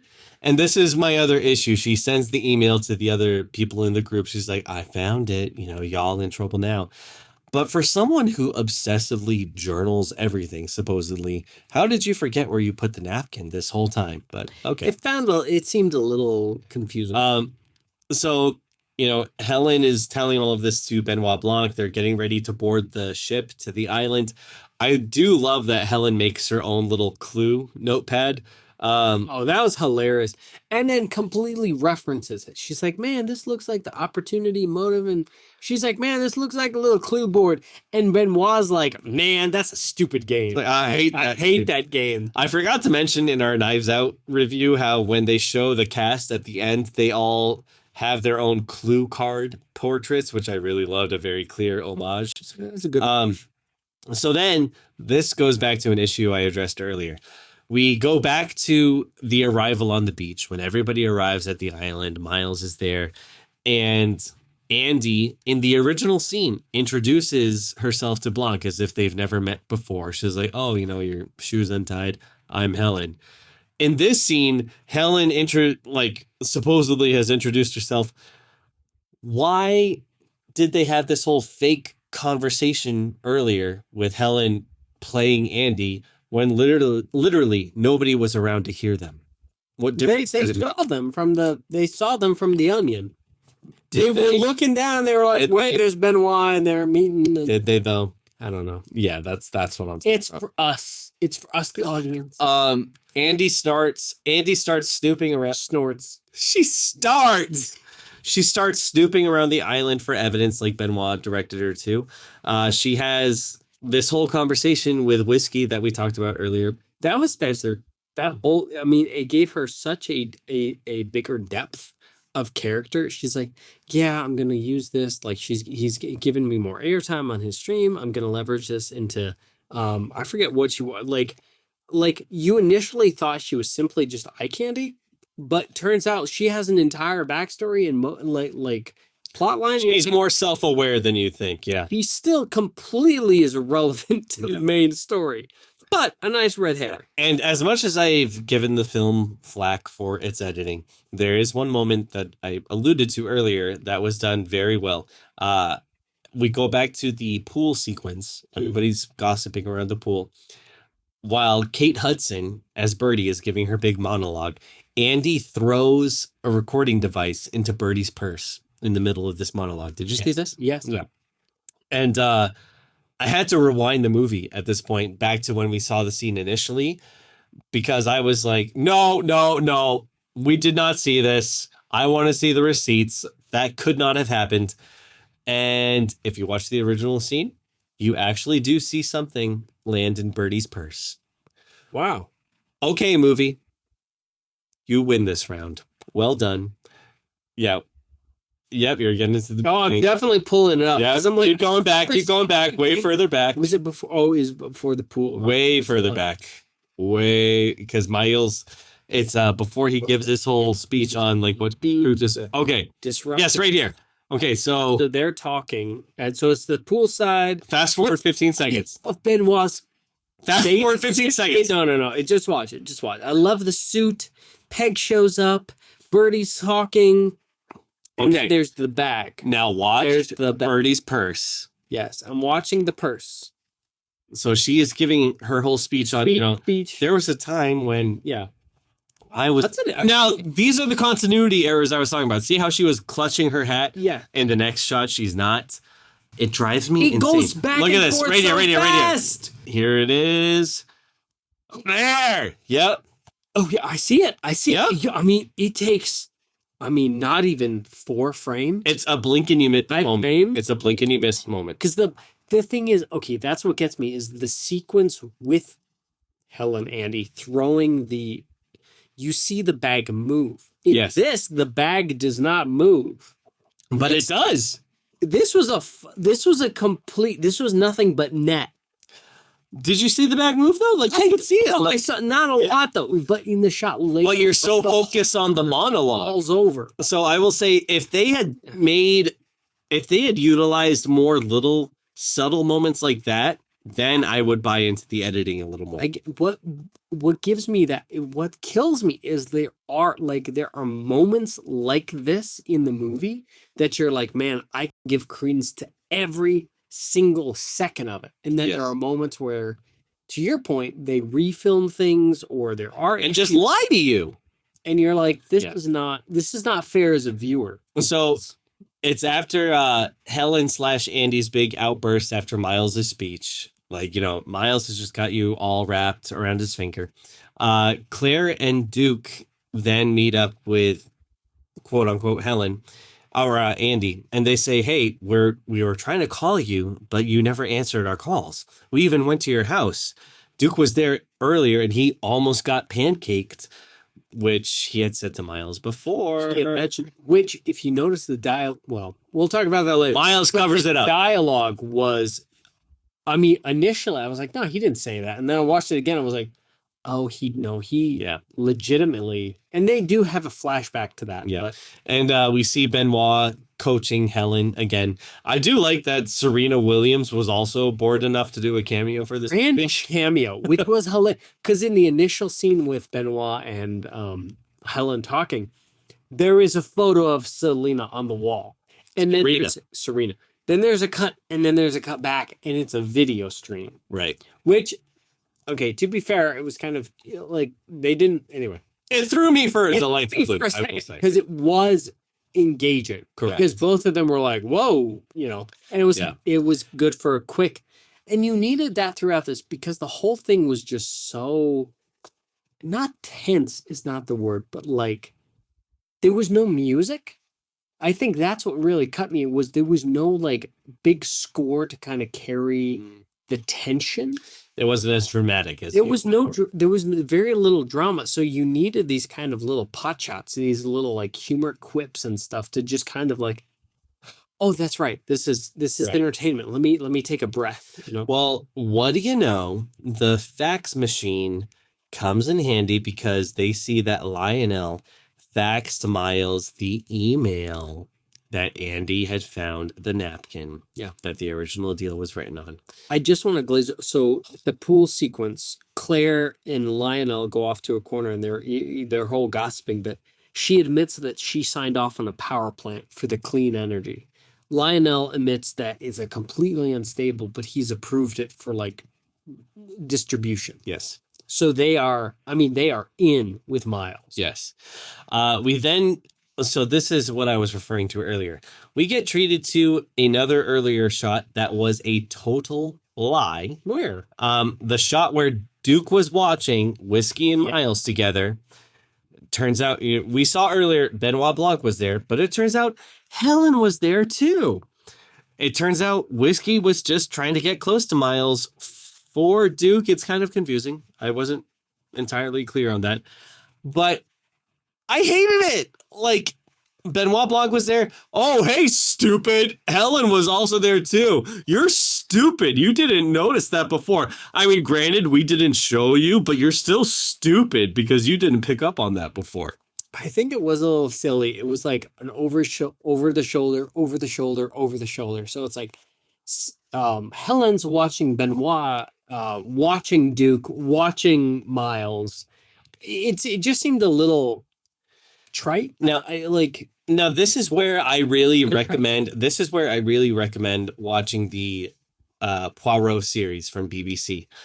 One thing the Poirot series does super well is giving you as the viewer enough evidence to go off of to make a decision for yourself. Yeah, I give you that. A movie like this depends on shots that straight up lie to you and making you feel stupid because how could you have possibly figured it out before? So that's one of my major. Okay, that's fair. That's fair. Yeah. So then we have a hard cut over to Peg and Birdie, and Peg is freaking out about something. Oh, this is great. So at this point, Helen goes in, gets the tape recording, runs out, and listens to it, and they're like, "I'm not getting a statement. Deny, apologize, and go quiet." So it turns out, and they have another sequence with Peg and Birdie, and they're talking about it. And it turns out there was an email about 2 years prior where it was like, "Hey, Birdie, just to know, there's like this sweatshop that's making your designer sweatpants, and it's like the most notable of the region." It's like I loved this. Birdie's like, "Yup, sounds great." Yeah. And so Peg is like, "Did you think that a sweatshop meant a sweatpants shop? Like where they make Where they make sweatpants?" I love it. And Birdie's just like, "Yeah." I love it. Like Birdie doesn't even say anything here. She just kind of shrugs her shoulders like, yeah, what else would I think? Like, The whole it is so sequence good. is just so, like, the writing, because you're like, nobody would ever, who doesn't know what a sweatshop Those are the moments I'm referring to where like Kate Hudson just steals this movie for me. Sequence with Because it's so shameless. It's so on point for like. it's so, Well, yeah. that's why, and in a way, I read this one other review, they talked about how she actually is technically a disruptor, not voluntarily, but indirectly. Like, she is shaking social norms, not by being invested or intelligent in trying to shake things up, but just by being naive. And I feel like Birdie is meant to represent the majority of out of touch influencers today. Like, oh my God, you guys, I only just realized that sweatshops aren't where they just make sweatpants. It's played so well. I told you it was going to go well. It was gonna, and here we go. It's here. But so then Helen continues searching If for you evidence. get that, then you're gonna be good friends with him. That's really deep. Helen continues searching for the envelope. after a confrontation with Duke that happened earlier, where Duke says, "Yeah, we side with Miles." Benoit basically tells Helen, like, you have to get into a fight so bad and awkward that they are going to understand if you leave and disappear for a very long time. Because I need you to go around and snoop around and look for this letter. Yeah. So there's this really awkward exchange. She leaves. Yeah, she proceeds to basically destroy each room looking for evidence. Finally caught by Whiskey, who is distraught upon having discovered this. I love this sequence because Whiskey comes in crying. She's like, I can't believe this happened to Duke. And then Andy, who, remember, she left. Right. And Duke dogged her. He was like, yeah, you can't hack it. You can't cut it. At this point. So Duke is dead. Andy thinks that Duke is just a jerk. Is still alive. Whiskey knows that Duke is dead. So Andy's like, look, you need to leave him. He got what he deserved. He's a horrible person. So now Whiskey thinks Andy did it. Andy is just confused by why Whiskey freaks out. And while I don't enjoy when movies hinge upon a misunderstanding like this, it still plays well. The biggest part of real life, bro. Like when you have a conversation with someone and you're like literally arguing with them for 5 minutes or 10 minutes and you're like, wait, what are you talking about? Yeah. That. I'm talking about this, okay? I'm so engaged with this conversation right now. Helen is searching for the envelope after that confrontation from Duke, which we saw earlier. She basically destroys each room in the process looking for it. She is caught by Whiskey, who is very distraught. Helen doesn't know that Duke is dead at this point and says, he deserved it. Whiskey is like, no, he didn't. Because Helen at this point does not know that Duke died.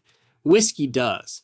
So Whiskey is like just crying, just broken. Andy's like, look, you need to leave him. He got what he deserved. I still don't understand what she means by that. Like, well, that's what I'm saying. Like, I think she assumes like Whiskey dumped him, but Helen just told her a few minutes ago. But okay, I'm not really anywhere there yet. Yeah, there was some strong dialogue that led Whiskey to believe that Andy, quote unquote, Helen killed Duke. At which point she grabs a spear gun, is like, you did it. She runs back to the room. Helen flees. So we go back to the moment. We go back to the moment where Helen / Andy is shot. It's back to the moment in the dark where Helen meets up with Poirot. Or not Poirot. Okay. So I like to think of this part as the third act. Because it's like, okay, we had the first act and then we had the second, which caught us back up. And now we're at the third act, which catches us up back to the main like timeline. There's no more flashbacks like at this point. So one interesting thing here, we go back to the moment where Helen / Andy is shot and somehow Andy's journal stops the bullet. He shot. Okay. I definitely took some exception to this. And I was like, now I actually put a note here. I hope you appreciate me. I said, Dave, you know bullets better than I do. Can you please explain how this would be remotely possible? How could a teeny tiny little notebook stop the force of a bullet? Okay. So watching, and I'm going to put this disclaimer on there for any comments that are about to come from TikTok. I am by no means a firearms expert. It looked like this was some form of a custom 1911, which typically fires a 45 ACP. That ranges from like a 170 to a 180 grain, I think, if my memory serves correctly. The thing is, the weight and the size. I remember looking at it, I'm like, the size of the book.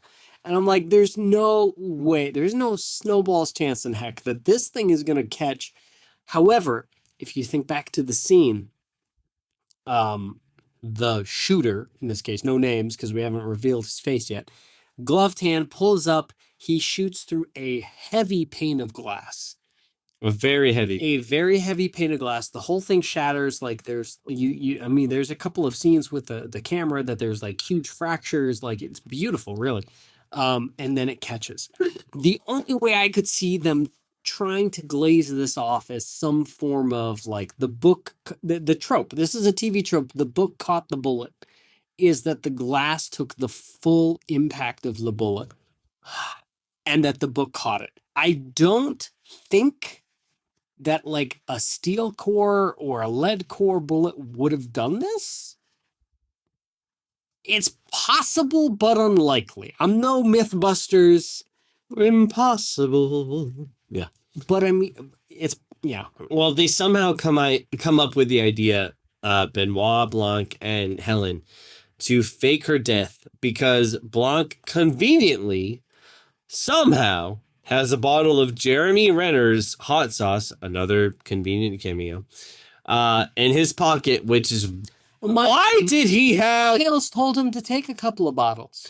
They're over there and they were having the hors d'oeuvres, and it's just like, He happened to have it in his pocket. he had it. Why? Because like most things in this movie, convenience. Deus ux machina. Exactly. Deus ex machina. There we go. Got a machine. They needed it for the plot. And so we then return to the exact moment we went to the flashback. So this finally brings us to the big reveal. Blanc said, and this is, this is the moment. Yes. Because you've had, at this point, 2 hours of film building up to this moment, and you're just kind of, you have almost like earlier we had this live stream. We played one of the clue boxes. We had all the character cards, we had all of the murder weapons, we had all the locations, and we were just like, I don't know, man. Yeah. You have all the pieces, but you don't know where to put them. Well, so it's at this point that Blanc says he was expecting this to be a very complex mystery, but in actuality, it's annoyingly simple. And I think go back to the glass onion. And I think he's speaking on behalf of the audience at this point. But for me, upon further reflection, this is lazy writing. Because yes. Because I just envisioned the writers when they were scripting this out. They said, "Oh, this is actually kind of stupid. Wait, what if we have the main character say that it's stupid? Then it's kind of, more self-aware, and it kind of gives us a cop-out to do lazy writing in this instance." Yeah. Thank you. I do feel like, just looking at this, I feel like Rian Johnson was under the gun. Yeah. Like, you can kind of tell, like the first Knives Out, he had years to kind of craft that story and mold that story. And then Knives Out, he's like, I promised Netflix a 2-part series. So like Knives Out is my baby, but this, we're just going to like write it quick. Right. And then go back and flesh it out. And they did an amazing job at fleshing it out. I will admit that. But there are moments here like, and that's kind of what I love about, I don't know if we want to go there yet, but so much of this glass onion and the closing song of the movie itself is actually the Beatles' Glass Onion. The Beatles, yeah. Which the entire reason John Lennon wrote that song and included so many like Easter egg songs throughout like other Beatles songs into it was literally for fans that were like, man, there's so much more to this than meets the eye. And you peel it back like a glass onion, and you're like, no, you could see the core the entire time.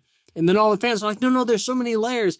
And in this case, it's a very simple solution to a very complex mystery. And the simple solution is Miles Braun is an idiot.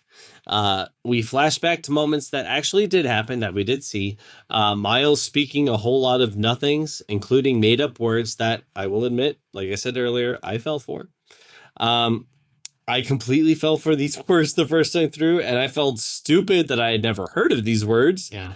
And it 100% worked on me. So many of them sounded, you're like, I don't think yeah, that's probably worse. Did you fall for it? Well, like, yeah, there were a few. He's like, abbreviate. I'm like, yeah, that sounds like a word. Can we all just abbreviate this moment? This moment. The amalgamation, I think it was another. Amalgam. Yeah. A GNC versus the Ionian C.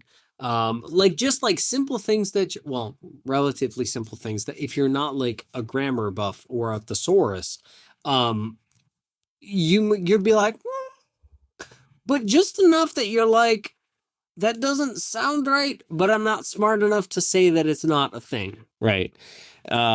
We see And the whole Benoit Blanc's thing here is everyone assumed that he was a complicated genius, kind of like a glass onion. But the fact of the matter is, like you said, Miles Braun is an idiot. Yeah, we see shots from earlier in the movie. Miles handing Duke the drink back to back. The first time we saw what actually happened. The second time we saw what Miles said happened. So that what was supposed to stick in our minds. I have thoughts on that. But finally, they show again the true what happened. And in this case, Miles, like when he was sitting down, he handed Duke the glass instead of setting it down and Miles absentmindedly grabbing it. Right. And Miles was the one that Duke almost got in an accident with on the way home. Remember that time you almost killed me in front of Andy? Yeah, he was the one whose like, email he saw from Cooper's... the fax earlier. Yeah, so he went to her house and Miles poisoned her, taking the envelope. It's like three or four sequences where they're like, this is what happened, but this is what it really meant. Right. And you're like, again, it goes back to the, I didn't catch that. Yeah. And so the Google alert that Duke got earlier was about Andy's death, which I would have thought Duke would have had a bigger reaction towards. I figured. But he kept his cool and he told Miles this changes everything, right? Again, I thought Duke would go a little more bigger with this reaction. Like, wait, Andy's dead, everyone. Did you see this? How is she here right now? But he didn't. That's fine. Because the writing dictates it. Well, Duke demanded, in this case, Duke wanted, he was so invested, and this is more the storytelling side of things. Duke was so invested with his agenda that he didn't care about the others. He didn't care about the fact that Andy is literally standing in front of him. And this leads to the secret ingredient that made this all happen. Miles slipped in pineapple juice, which Duke had earlier said he was very allergic to. Multiple times during the movie. Into his cocktail. And Birdie, she even says, oh, it's so dumb. It's brilliant. And Benoit Blanc says, no, it's just dumb. But I'm so confused as a viewer because do you want us to like that? I don't know how I'm supposed to feel. Are you just using that as a cop-out for bad writing? I don't think it's a cop-out. I think it feels like a cop-out. I laughed both times. The first time and the second time watching this. I laughed because I'm like, it's legitimate. You've become so invested in this story and invested in the complexity of things. And then when Benoit, who's been struggling, he's been fighting for his life to find out all of the clues. And he's like, no, man, this is dumb. How simple this is. It feels like such a cop-out, especially for us as amateur writers. Like, hey, wait, what if we did this solution? And if we were to say to one another, no, that's really dumb. Yeah. And then our next step would be, well, what if one of the characters comments on it and says, hey, that's dumb? Then we get away with it. See, it's not putting it on us. It's putting it on the story in general. You know? I get it that. And so it's revealed that Miles, obviously, as we saw earlier, took Duke's gun, which, like I said, could have been hidden better with better filming and editing. However, but it wasn't. At this point, Benoit realizes that he planted the idea in Miles' head, which just continues to, and I read this nice kind of review, Miles is such an immediacy-based, like he does not think about the long-term complications. Only in the moment. About anything. Because they're like, okay, look, you just got out of a legal battle with this woman, and then the week after you drive to her house in your iconic baby blue, I forget what's a Porsche Spider. There's only like a couple hundred of them in the world.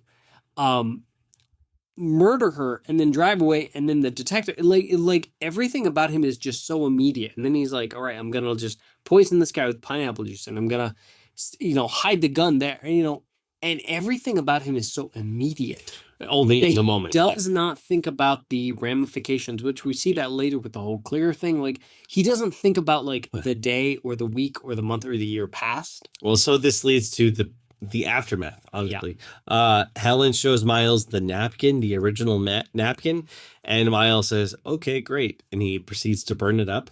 He says, well, now it's Pull out a lighter, just a butane lighter, and just set the... He says, well, now it's your word against mine. And the others stand with Miles, unsurprisingly, as they did before. And at which point Benoit just kind of looks at Helen and is like, look, I got nothing. The napkin, the envelope, that was the only evidence we had that any of this was true. Yeah. And at which point Helen's just losing her mind. She's like, what am I supposed to do? Do something. And Benoit takes her aside and he's like, look, my job here is done. I leave it to the courts. I leave it to the police. I leave it to the powers that be. Like, but I trust that you're going to do the same thing, the right thing. So he leaves her something. And Janelle walks. But he leaves. He's gone. Mm-hmm. Daniel Craig is no longer any part of this mystery. And Janelle Monáe is fantastic in this scene. Her desperation, amazing, really tugs at your heartstrings. She's asking everybody else, hey, you all saw it? What? Blanc says, like you said, I can't help you, but hey, here's an idea. Essentially, you should blow up this freaking place. Talk about that. Yeah. Well, so this sequence of her proceeding to destroy everything in the room, it's really fun. It's underscored with a very cathartic musical piece. The others are like, we don't really know what's happening, but hey, this is fun. And they eventually join in. So they all start just smashing pieces of glass from this like lounge-like sculpture-like area. Just in quiet respite, in rebellion, in taking out their frustration, catharticism. Yeah. Catharticism. Good word. Is that we've used it before. Have we? Okay. Yeah. Multiple times. No, not multiple times. Cathartic, at least. I will say this sequence goes on for far too long. It's a long, but Helen builds again the tension. It builds all of the other characters. They get it out of their system. Helen pulls a Tanisha from Bad Girls Club. If you get it, please let me know. Essentially saying, I'm not done. You think I'm done? She destroys everything in the living room, including the liquor cabinet. Piano, a liquor cabinet. That's the unforgivable sin, the liquor cabinet. Smashes the bar. Then she goes up and steals Miles' lighter, with which he burned the napkin with. And she sets the bar on fire. Yeah. And it's only in that moment that everyone else is like, wow, that was a lot, Robin. If you get that too, let me know. She's got this crystal. And that's when Miles is like, oh, no, she means business, because this is the essential. This is the one piece of clean. This is the one clear solidified hydrogen bit that he gave to Benoit earlier on in the movie. She throws it at the fire that she has started. It turns into gas. It instantly vaporizes into the entire building, at which point, like, all the fire gets snuffed out. There's a quick scene to Helen, I forget her, Claire's face, and she's like the Hindenburg, which is a reference back to the conversation, and the whole building just erupts. To smithereens! Continuity, the glass blows out, the building, there's a giant fireball, and then we cut back. Everyone is perfectly fine. Everyone still has their hair. Everyone is not singed. How is everyone able to survive this? Plot device, my friend. They're all us, like, looking on like, LOL, that was cool. It's fine. Like, boy, you don't know that they're alive. Yeah. For all you know, you just killed them all, including Helen. The Porsche falls into the lounge. Miles is mad. Is the Mona Lisa safe? Yes, it is for right now. The whole building's now on fire, and there's this standoff between Helen and Miles.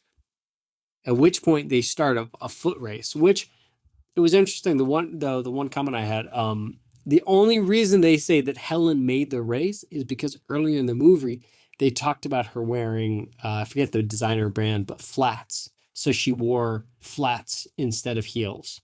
And because of that very reason, she was able to beat Miles to the safety unhinged, the emergency release, The lockdown system. the lockdown system for the Mona Lisa. So it opens up and the Mona Lisa catches on fire.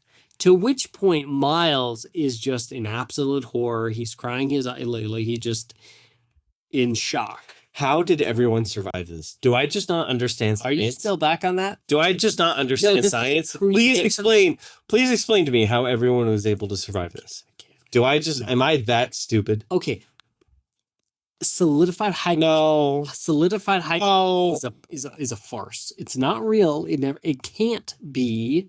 So this is just creative science for the sake of the story. That's not how throwing it into a fire. You would have had to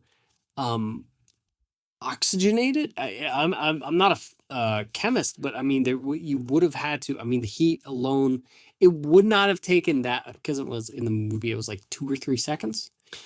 Well,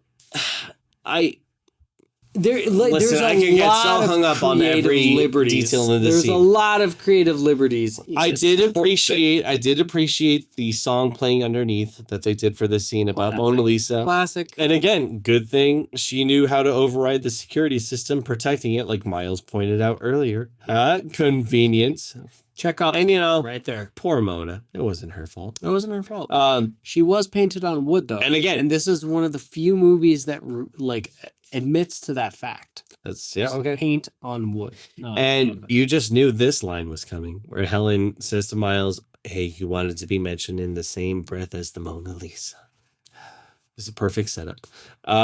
You are fuel of the future. And it just barbecued the world's most famous painting. And it's after this It's pretty funny. It's after this that the others gladly flip flop to Helen's side. Oh yeah, saying, "Oh yeah, no, I saw him." The napkin bird. Gun.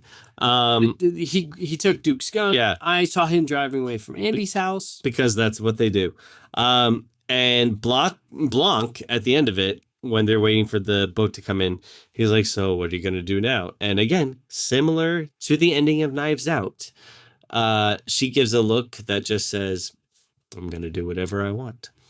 And we get the Clue style end credits again, which I'm still a sucker for. I did love. No, it was fantastic. So final thoughts. Good movie. Good movie. It's worth a rewatch. If you've never seen it before, it's worth a watch. If you have, it's worth a rewatch. I don't know if this is like a 3-time movie though. Honestly, like in a year or two, I might be like, yeah, I haven't seen that in a while. Let's watch it. But this is not something you're gonna watch every day, every week. Right. Just to answer your question, early on in the movie, I specifically brought up the Apple iPad. Oh. So. Oh yes, that's right. This is an interesting. So Ryan Johnson previously stated in an interview that Apple has a rule, like they have a policy, that villains in any movie, any Hollywood, like anything, are not allowed to use an iPhone or any other Apple product. Where is this stated? There was a 20-something interview with Ryan Johnson, I think with the Wire or the I forget the name of the magazine. Okay. So he had an interview. So Apple has a rule that villains can't use iPhones or Apple products. Which, like, you read it and you're like, oh my God. And then you're like, no, that's something Apple would do. So the one character in the movie in Knives Out that is seen using an Android kind of actually spoils the film, because Android or Apple? An Android. Okay. Because what's his name? Blanc? No, Miles? in Knives Out. Oh my God. Chris. Chris. Yeah, him. Ransom Uses an Android phone. So it's, if you know the rule, it's almost a dead giveaway that he's the villain. Oh, okay. Just one of those legal things that it's not even part of the storytelling. It's not part of, but it's a licensing thing. Fast forward. None of the phones that are used in the film are not iPhones, but Miles doesn't own a phone at all. So that kind of leads to that's why they had to base the trope. But the only 2 characters that are shown using Apple products are Duke, which is introduced live streaming on an Apple brand computer, um, indicating that he's not the killer. And then later on, Blanc in the bath is on an iPad. So he's not the murderer. The note, though, is that the one scene where Blanc is talking to him and stuff, and he throws the iPad at him, Edward Norton is not in the shot. Oh, So Edward Norton is not seen holding the iPad. So that was one of those creative, like, okay, so little hints. yeah. So just I got one thing for future Rian Johnson films, I'm definitely going to be looking for that in the future. When we watch Wake Up Dead Man, that'll be the giveaway. Yeah. Like I said earlier, I was excited to review this one. It wasn't until I went back and watched it that I realized it's actually way more flawed than I remembered. But what makes this one different from Knives Out is that it starts out without the primary crime having happened yet. Knives Out starts with, okay, it's already happened. We already know who dies. I like how one reviewer read, they said in Knives Out, it was a suicide. It was a suicide, murder disguised as suicide. Murder disguised as a suicide. And then this one, it was a murder disguised as a suicide. Because if you chronologically in the story, not Helen, her sister, Andy was the first person to die in the entire series. She is the true murderer. She was the first murder that was actually framed as a suicide, whereas in Knives Out, it was a suicide that was framed as a murder. I liked that we got to experience the suspense of who's going to be the victim and what clues to pick up on. But what irritates me about the big reveal is that it's not even a bait and switch. It's just lies. Like there are several shots, like we mentioned, that are completely different to what we saw. And it's meant to be like, haha, gotcha. You're stupid. You should have picked up on that. You're stupid as so much as a... But it's like, you made it so that I could not pick up on it. Yeah. So I know it's meant to be like the glass onion, like the reflection throws you off. Like, nice try, but that's not going to get you out of it. Well, okay, maybe not. I do want to quote this one line from Rian Johnson. And I don't know if this contributes to your point or not. But his dedication, Rian Johnson's dedication, is to the conclusion of a film. It's not just the ending, but it's everything coming to a satisfactory ending. And the quote here is, I think what gets you to a successful ending is something that is dramatically satisfying. And that's suspense as opposed to surprise. And the release of suspense is a satisfying way at the end as opposed to, oh my God, I never could have guessed that. So whereas other movies, and I think of other movies like The Visit, which are like very suspenseful but stressed. There's one point in the movie where there's that switch, there's that surprise moment, and you're like, for the rest of the movie, you're like unsatisfied because you're like, the surprise happened way at the midway. Whereas now I'm like, we're just kind of going through the motions to finish the story. Whereas Rian Johnson, he keeps the tension, the suspense until the very last second, which I think, again, even this, and I think this is really a product of the pandemic. There were a lot of constraints. There were a lot of just, I mean, even with Netflix,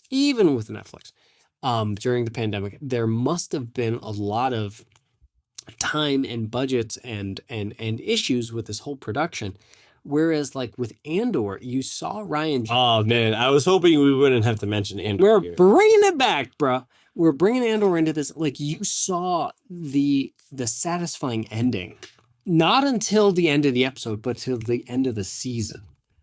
And his dedication to not, and I love his use here of not having a plot twist, but like the goal of having a satisfying ending. And I think as a screenwriter, especially as a I mean, I can only think of Alfred Hitchcock. Like his whole thing was the suspense, the tension throughout the movie. It wasn't about the whodunit.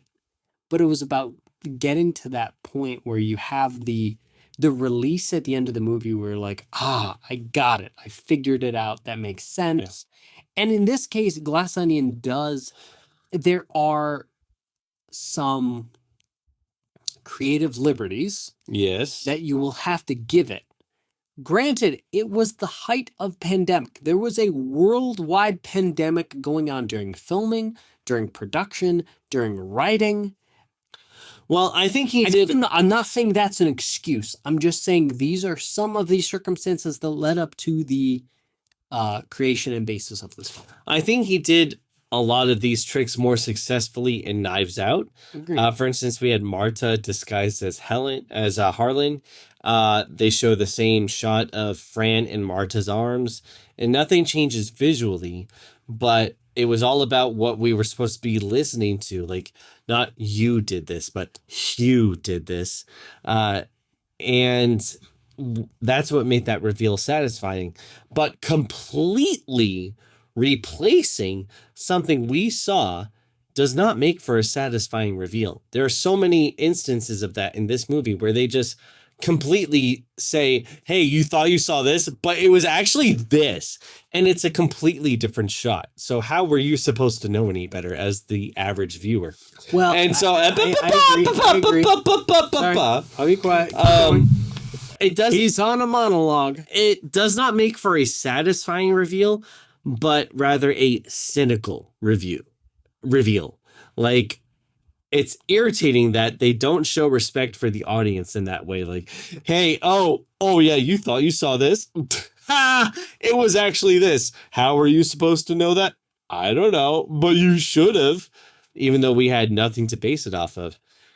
And well, okay, from that aspect, I feel like you really see not to blame the man, but I feel like this is Netflix's influence, because if you're watching like a classic British mystery show like Poirot or Mrs. Marple or those that like you have to solve the crime based on the evidence given in the episode, then that is that's your mantra. That's what you have to stick to. Whereas Netflix, this is kind of the television series, the kind of, I go back, I mean, we talked about it earlier. I go back to Criminal Minds. Like, that is what keeps people entertained. It's this whole graphic and dramatic, and it's this kind of, what did you see? What didn't you see? And at the end of the day, when you're at work next week, you're not going to remember. You're not going to care. Well, and here's where my more controversial take comes into play. Your Netflix subscription. For me, the casting follows the same formula as the previous movie. Like, it's a cluster of primary suspects who, while entertaining in their own right, yes, they're given no real scenes to truly develop their characters. Sad. Most of the time, they just share kind of group scenes. You know, they're just sharing the scenes with each other. So what you're saying, again, you want more? Well, listen. Yes, of course. And again, you're given a very likable female lead who is of a minority. Oh, we're touching on that subject again. And the perpetrator is an insufferable white male. Male? How dare a white male ever do anything? It follows the exact same formula. It follows the exact same formula as the previous movie. And so that's why I fear they're just going to follow the same formula in the next movie. Tell you what, if in, what's the next movie's name? Wake Up Dead Man. Wake Up Dead Man. If in Wake Up Dead Man, the dual antagonist? No, if you see an insufferable white male come up, he's probably going to be the perpetrator. White insufferable male is the antagonist, the villain. And the secondary, so you have Daniel Craig, he's the protagonist, and then you have a minority lead female be the secondary protagonist.